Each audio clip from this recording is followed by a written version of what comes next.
सैयद सरदार शाह साहब। Thank you जनाब speaker. मैं जो हमारी ट्रेजरी बैचेस और अपोजिशन की जॉइंट रेजोल्यूशन है, एक इंसान स्टेटमेंट जो इंडिया के वज़ीर दिफा की तरफ से जो आई है, राजनाथ की तरफ से, मैं समझता हूँ ये उनका बयान एक पॉपुलर स्टंट के तौर पे उन्होंने इस्तेमाल किया है, क्योंकि जो यहाँ पे उनकी जो प्रीवियस जो मोरक़ा हक़ में जो उनकी रुसवाई हुई और उनके जो जहाज़ गिरे, जो उनकी एग्रेशन को पाकिस्तान ने जो मुंहतोड़ जवाब दिया, और उसके बाद फिर अगेन इसकी वही जो जहाज़ दुबई में वो करतब दिखाते हुए गिर पड़ा, और उसके बाद इंडिया में एक बहुत मैसिव लेवल पे मोदी के और उसकी गवर्नमेंट के खिलाफ एक क्रिटिसिज्म वहाँ पे स्टार्ट हुआ अक्रॉस द इंडिया।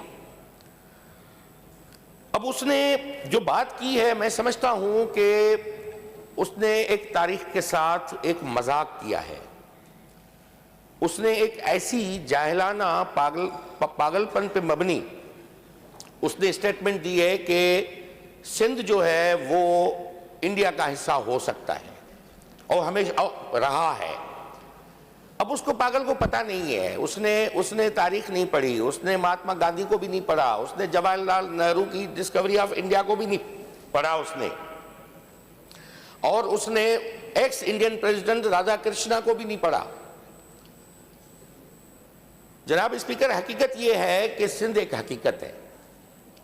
सिंध आज की हकीकत नहीं है। सिंध आज से 6000 साल पहले जितनी इंसानी तारीख पे जितनी भी किताबें लिखी गई है, जो सिविलाइजेशनल हिस्ट्री आज जो मौजूद है, सरफेस्ड है दुनिया में, वो प्रूविन है।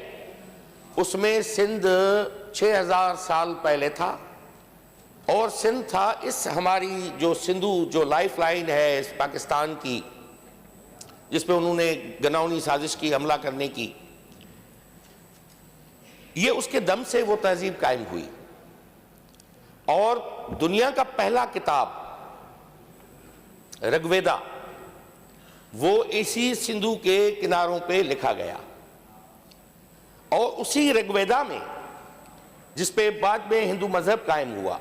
मैं आपको थोड़ा ये 1 मिनट में बता रहा हूं कि हम इस कॉन्टेक्स्ट को समझें कि उस पागल को हमें इंटरनेशनल फोरम पे हर जगह जवाब देने के लिए हमें हमारे पास मवाद कितना है। ऋग्वेदा में लफ्ज इस्तेमाल हुआ है सिंधु, सपत सिंधु, जो पहला किताब है जिसके बुनियाद पे हिंदू मजहब कायम हुआ। सपत सिंधु यानी 7 दरियाओं का देश, जिस सिंधु के बुनियाद पे बाद में वो सिंधु लफ्ज चलता हुआ जब पर्शियंस आए 6th सेंचुरी BC में, पर्शियन का रूल यहां पे स्टार्ट हुआ, तो उन्होंने लफ्ज उन्होंने प्रोनाउंस किया हिंदू, सीन की जगह पे उन्होंने प्रोनाउंस किया हिंदू। हिंदू हिंदू उसकी बुनियाद पे मजहब कायम हुआ, जो बेसिकली अगर आज ये क्लेम करे मुकेश चावला और हमारे दोस्त महेश और ज्ञानचंद ईसरानी कि वो ये हिंदू मजहब नहीं, ये सिंधु मजहब है, इसी के बुनियाद पे हिंदुस्तान नहीं वो सिंधुस्तान बनता है। भाई नेहरू ने लिखा है डिस्कवरी ऑफ इंडिया में, India is derived from Indus. तो उसके बाद जब ग्रीक्स आए तो ग्रीक्स ने उसको कहा इंडू, इंडू से उन्होंने किया इंडस, और India is derived from Indus. ये हिस्टोरिकल फैक्ट है। मैं कह रहा हूं कि आप अभी भी देख सकते हो कि India is derived from Indus, not Indus is derived from India, जैसा आज हम सिंध की बात कर रहे हैं।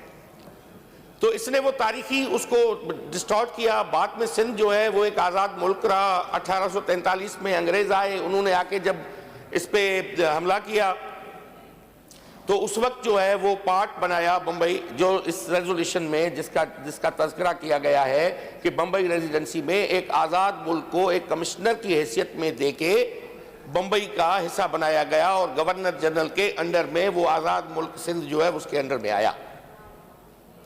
और उसके बाद 1843 से लेके इस बाद में सिंध ने अपने शनाख्त की तहरीक चलाई और 1935 का जब ब्रिटिश इंडिया एक्ट आया उसके बाद सिंध को एक सूबे की शक्ल मिली 1936 में, जिसके बदौलत ये असेंबली कायम हुई 1937 में। और बाद में 1843 में इसी असेंबली ने वो रेजोल्यूशन पास किया पाकिस्तान के हक में, इसी सूबाई असेंबली ने रेजोल्यूशन पास की 1943 में। तो इसका कॉन्टेक्स्ट ये है कि उसको ये पता ही नहीं है कि वो एक तारीख के पहलू को मसक कर रहे हैं। आज मैं आपको एक बात यहाँ पे, जितना छोटा सा मैं तिफले मकतब हूँ, जितना मैंने थोड़ा बहुत पढ़ा है जिंदगी में, आज हम आज का पाकिस्तान हम कहते हैं वादी सिंध है, जो कश्मीर से लेके केटी बंदर तक है, मगर हमारे कुछ पार्ट टूटे हुए हैं। आप अभी भी गूगल करके देख लें कि धोलावीरा इंडस वैली की साइट है, इंडस वैली सिविलाइजेशन सिंधु सभ्यता की, सिंधु तहजीब की तारीख है या किसी और की है, वो इंडियन गुजरात में मौजूद है। आप लोथल को अभी गूगल करके देखें कि लोथल गुजरात में है, वो इंडस वैली की सिंध का हिस्सा है या किसी और चीज का हिस्सा है। आप अभी वो गूगल करके देख लें कि आपका जो काली बैंगन है राजस्थान में, वो वादी सिंध हाकड़ो तहजीब और गागर रिवर तहजीब का हिस्सा है या किसी और का है। आप हरियाणा का जो राखी गढ़ी है, आप उसको गूगल करके देख लें कि वो इंडस वैली सिविलाइजेशन की साइट है या किसी और की है। अगर ये बात बनती है तो हम कहते हैं राजनाथ को कि ये राजस्थान, गुजरात और हरियाणा वादी सिंध के पार्ट है, हम क्लेम कर सकते हैं तारीखी बुनियादों पे, आप नहीं कर सकते सिंध के बारे में। आपको तो पता ही नहीं है। आपने वहां पे बैठ के एक पॉपुलर स्टंट के तौर पे उसको इस्तेमाल किया कि हम जो है हमदर्दियां गेन कर लें कि हम सिंध को अपना हिस्सा बना लेंगे। भाई सिंध एक आजाद मुल्क था, बाद में सूबा बना, अपनी मर्जी से सिंध जो है वो पाकिस्तान में एक रेजोल्यूशन के थ्रू शामिल हुआ था।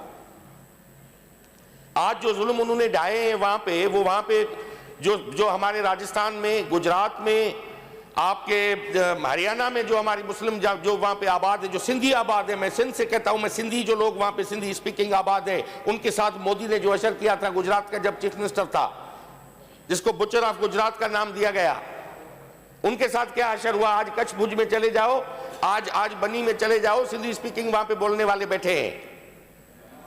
भाई आप वहां पे दिल्ली में बैठ के, बॉम्बे में बैठ के भड़कियां नहीं मारो, यहाँ पे कोई मराठा बोलने वाला नहीं है, वहां पे हमारे बोलने वाले बैठे। कल हम क्लेम कर सकते हैं कि राजस्थान, गुजरात और हरियाणा हमारा पार्ट है, historically should be given to us. हम वो वापस ले सकते हैं। कल कश्मीर हमारा हिस्सा रहा है, हमने हमेशा रेजोल्यूशन में बात की है। कश्मीर वादी सिंध का हिस्सा है जो उनके पार्ट में, आज वादी सिंध तो पाकिस्तान है, तो ये हमारा राइट बनता है। मैं सच्ची बात यह है कि उसकी जब स्टेटमेंट आई, एक मज़ाहिया किस्म का एक बयान था जिसको कोई पता ही नहीं था कि हम कल वापस ले लेंगे, ये उसका हिस्सा रहा है। अरे बाबा, अपने बड़ों के जो आपके माई बाप हैं उनके तो पढ़ो, उन्होंने क्या लिखा है। ये इंडिया नाम तो ब्रिटिश दौर में आके उसको इंडिया नाम दिया गया, ये हमेशा पहले तो इंडस ही काउंट होता था। तो मैं समझता हूं ये उसकी तारीखी हकायक को मसख करने की स्टेटमेंट है, डिस्टॉर्शन है तारीख की। और उन्होंने, हम यहाँ पे जो वादी सिंध के जो लोग हैं, जो कश्मीर से लेके केटी बंदर तक, उनकी उन्होंने दिलादारी की है। ये तारीखी हकायक को उन्होंने तोड़ मरोड़ के पेश किया है। इसको स्ट्रांगली कंडेम किया जाता है और ये असेंबली पूरी जो है इसको कंडेम करे। और तारीखी फैक्ट कि आपकी रुसवाई, आपका डिफेंस सिस्टम वीक है, आपकी अपनी जो है डिफेंस लाइन कमजोर है, तो आप अपनी जो खामियां हैं वो छुपाने के लिए आप किसी और आज़ाद मुल्क और आज़ाद वतन के हिस्से को क्लेम नहीं कर सकते। ये अक़वाम मुत्तहिदा की फ्लैग्रेंट वायोलेशन है, एक डिक्लेयर्ड मेंबर कंट्री है, और आप वहां पे बैठ के जवाब दे रहे हो। मैं तो आज का केस नहीं, मैं तो 6000 साल से लेके आज का केस बयान कर रहा हूं। आप मुझे दिखा दें इस बीच में इंडिया कहां है। इंडिया है ही नहीं। इंडस से बना, वहां के बसने वाले लोग थे। आप ठीक है, आपकी गंगा, जमुना, ब्रह्मपुत्र पे जो सिविलाइजेशन है, हम उस पर उंगली नहीं उठाते, हम उस पर बात नहीं करते, क्योंकि हम दुनिया की तारीख की तहजीब, हम मौजब लोग हैं। हम दुनिया की उन अजीम तहजीबों और सिविलाइजेशंस का कदर करते हैं। आप हमारा हिस्सा है, गुजरात हमारा हिस्सा है, राजस्थान हमारा हिस्सा है, हरियाणा हमारा हिस्सा है। मेरा ये असेंबली के फ्लोर पे हो, मैं तारीखी तौर पे इन पे एक नहीं 100 किताबें उठा के आपको साबित करने के लिए तैयार हूं कि वो हमें मिलने चाहिए। हम क्लेम करते हैं कि वो हमारा पार्ट है, ये आपका न था, आप हमसे निकले हो, आप हमारे नाम लेके आप वहां पे बैठे हो, आपको शनाख्त हमने दी है, आप हम पे उंगली नहीं उठा सकते। I strongly condemn it. Thank you. ये भारत और पाकिस्तान के बीच सिंध से संबंधित एक हालिया विवाद के बारे में एक विस्तृत रिपोर्ट है जिसमें भविष्य के संभावित परिणामों पर भी चर्चा की गई है। पाकिस्तानी अधिकारियों की सिंध पर भारत की टिप्पणी पर प्रतिक्रिया। पाकिस्तानी अधिकारियों ने भारतीय रक्षा मंत्री राजनाथ सिंह की सिंध प्रांत से संबंधित टिप्पणियों पर कड़ी प्रतिक्रिया व्यक्त की है। भारतीय मंत्री की टिप्पणी। भारत के रक्षा मंत्री राजनाथ सिंह ने रविवार 23 नवंबर 2025 को सिंधी समुदाय के एक कार्यक्रम में बोलते हुए ये बयान दिया। उनकी मुख्य टिप्पणियां निम्नलिखित थीं। सभ्यतागत संबंध। आज सिंध की भूमि भले ही भारत का हिस्सा न हो, लेकिन सभ्यतागत रूप से सिंध हमेशा भारत का हिस्सा रहेगा। सीमाओं पर टिप्पणी। उन्होंने कहा कि सीमाएं बदल सकती हैं और कौन जानता है कल सिंध फिर से भारत में वापस आ जाए। सिंधु नदी का महत्व। उन्होंने सिंधी समुदाय के लिए सिंधु नदी के पवित्र महत्व पर जोर दिया और कहा कि सिंध के लोग हमेशा हमारे अपने रहेंगे। पाकिस्तान की आधिकारिक प्रतिक्रिया। पाकिस्तान के विदेश मंत्रालय ने सोमवार 24 नवंबर 2025 को इन टिप्पणियों की कड़ी निंदा की। उनकी प्रतिक्रिया के मुख्य बिंदु इस प्रकार हैं। निंदा और आरोप। मंत्रालय ने टिप्पणियों को भ्रामक, डिल्यूजनल, खतरनाक रूप से संशोधनवादी, डेंजरसली रिविजनिस्ट और विस्तारवादी हिंदुत्व मानसिकता का प्रतीक बताया। अंतर्राष्ट्रीय कानून का उल्लंघन। पाकिस्तान ने कहा कि ये बयान अंतर्राष्ट्रीय कानून, मान्यता प्राप्त सीमाओं की पवित्रता और राष्ट्रों की संप्रभुता का स्पष्ट उल्लंघन है। क्षेत्रीय शांति पर खतरा। पाकिस्तान ने राजनाथ सिंह और अन्य भारतीय नेताओं से क्षेत्रीय शांति और स्थिरता को खतरा पहुंचाने वाली भड़काऊ बयानबाजी से बचने का आग्रह किया। आंतरिक मामलों पर ध्यान। पाकिस्तान ने भारत सरकार से अपने नागरिकों, विशेष रूप से कमजोर अल्पसंख्यक समुदायों की सुरक्षा सुनिश्चित करने पर ध्यान केंद्रित करने को कहा। अन्य मुद्दों पर ध्यान। पाकिस्तान ने भारत से संयुक्त राष्ट्र सुरक्षा परिषद के प्रस्तावों और कश्मीरी लोगों की आकांक्षाओं के अनुसार जम्मू और कश्मीर विवाद के वास्तविक समाधान के लिए विश्वसनीय कदम उठाने का भी आह्वान किया। इसके अलावा गुरुवार को सिंध की प्रांतीय विधानसभा ने भी सर्वसम्मति से एक प्रस्ताव पारित कर भारतीय रक्षा मंत्री की टिप्पणी की निंदा की और जोर देकर कहा कि सिंध पाकिस्तान का एक अटूट और अभिन्न अंग है और हमेशा रहेगा। भारत पाकिस्तान विवाद का संभावित नतीजा। सिंध से संबंधित ये विवाद भारत पाकिस्तान के जटिल और तनावपूर्ण संबंधों की पृष्ठभूमि में उभरा है। इस तरह के बयानों का जमीनी हकीकत पर तत्काल कोई बड़ा प्रभाव पड़ने की संभावना कम है, लेकिन वे क्षेत्रीय माहौल को तनावपूर्ण बनाते हैं। अल्पकालिक परिणाम, शॉर्ट टर्म आउटकम्स। बढ़ता हुआ वाकयुद्ध, एस्केलेटेड रेटोरिक। दोनों देशों के बीच तनावपूर्ण बयानबाजी और आरोप प्रत्यारोप बढ़ेंगे, जैसा कि पहले भी होता रहा है। द्विपक्षीय संबंधों में रुकावट। पहले से ही ठप पड़े शांति वार्ता और द्विपक्षीय संवादों की बहाली की संभावना और कम हो जाएगी। जनभावना को प्रभावित करना। इस तरह के बयान दोनों देशों में राष्ट्रवादी भावनाओं को हवा देते हैं, जिससे दोनों तरफ की जनता के बीच सद्भावना कम होती है। आंतरिक राजनीतिक लाभ। दोनों देशों की सरकारें इन बयानों का उपयोग अपने घरेलू राजनीतिक एजेंडे को मजबूत करने के लिए कर सकती हैं। दीर्घकालिक परिणाम, लॉन्ग टर्म आउटकम्स। सीमा विवादों का पुनर्जीवन।